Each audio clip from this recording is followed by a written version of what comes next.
Hey guys, welcome back to the channel. I'm Luke Ness Monster, and you probably know the Black Series line to be a 6-inch figure line that also sells helmets and lightsabers. But did you know that there are a ton of Black Series sublines that never stood the test of time? Today we're going to be looking at 7 Black Series sublines that failed. Really quick though, from the time of releasing this video, there is still only 2 days left to enter our Black Series 5's giveaway. All you have to do is 1, make sure you sub to the channel, and 2, comment down below on my giveaway video. It'll be pinned in the card and linked in the description. Make sure to go check it out if you are interested, but there's still a little time left if you do want to enter.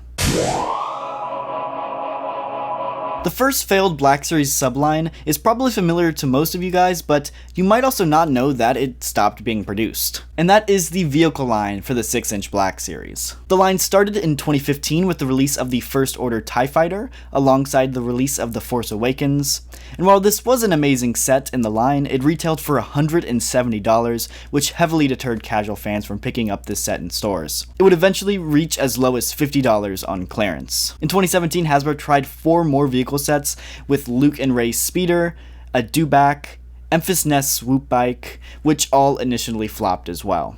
The dewback would eventually rise back up in value after selling out, but the other 3 still float below retail price. Hasbro would try one more final attempt with the vehicle line in 2020 with the Black Series Snowspeeder to commemorate the 40th anniversary of Empire Strikes Back. This as well initially flopped just because consumers expected this release to hit clearance like all the previous releases did, and since then Hasbro has yet to revisit the vehicle line and probably won't until the foreseeable future.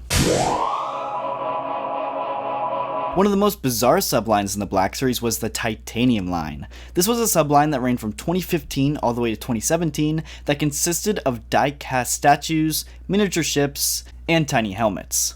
The first part of this subline was miniature ships, released in 2015 alongside the release of The Force Awakens. These ships were very similar to the Jazzware Mission Fleet line that we see today, but they were made of die-cast metal rather than plastic. They also included a flight stand with each vehicle, which is something that the Mission Fleet line is definitely lacking. One reason this line failed though is the scales between ships were all over the place. You had ships like TIE Fighters being relatively the same size as Star Destroyers, which made it really hard to display multiple ships in different scales. This is of course unlike the Mission Fleet line, which manages to maintain one scale between all of their ships. There were also tiny die-cast helmets releasing in 2016 that were pretty much the same deal as the ships. They were sold 2 helmets together in a package, each with a tiny stand as well, and they retailed for $14.99 each. But the weirdest addition to the Titanium series were the Titanium figures, and that's because they weren't figures at all, they were statues. They each had limited articulation with the slight ability to change the angle of the blaster or lightsaber, as well as a swappable display stand, but ultimately, they didn't really do anything but stand there.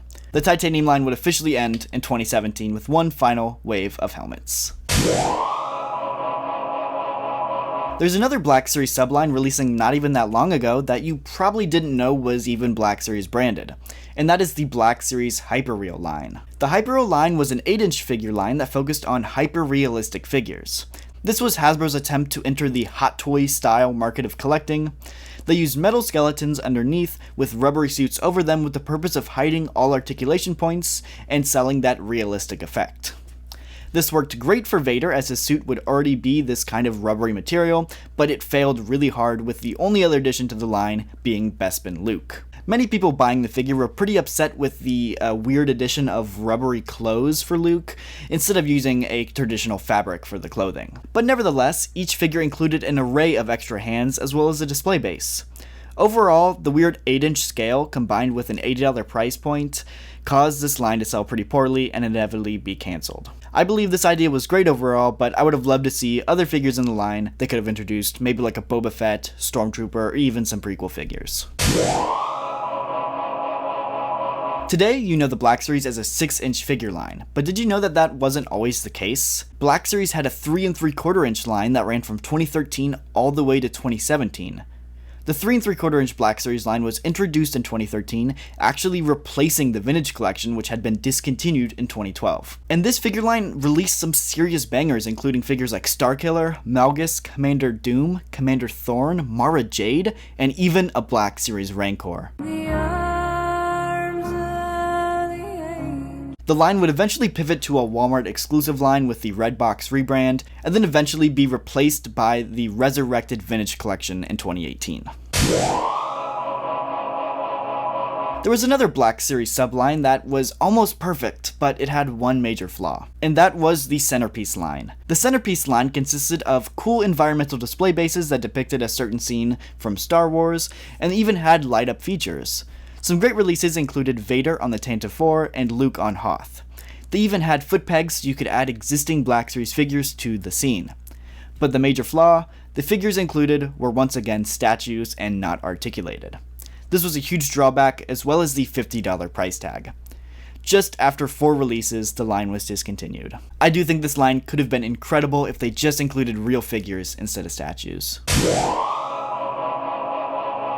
Did you know that there was once a Black Series board game? That's right, in 2016 the Black Series released an edition of Star Wars Trivial Pursuit, and this really had nothing to do with the Black Series and was just your typical game of Star Wars Trivia Pursuit, but it had the Black Series logo slapped on the front.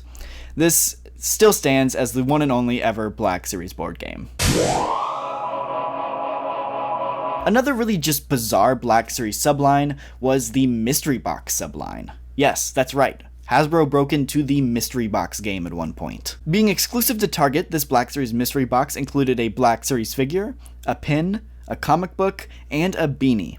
The problem with this mystery box is that it really wasn't much of a mystery. Every single box included the exact same items, and so with a little bit of research beforehand, you could decide if you wanted the box before ever even buying and opening one. It would have been really interesting to see what this mystery box line could have been if the themes were random and there was more than one, so it really could have been a mystery what you're getting. But unfortunately, this was the one and only ever mystery box to release in the Black Series line. But there you go. Those were 7 Black Series sublines that inevitably got discontinued. If you guys did enjoy and you want to see more videos like this, leave a comment down below because I love doing videos like this and I really want to do more of them like this in the future. So let me know down in the comments if you did enjoy, hit the like button, subscribe, consider hitting that join button down below, and I'll see you guys in the next video. Thank you so much for watching.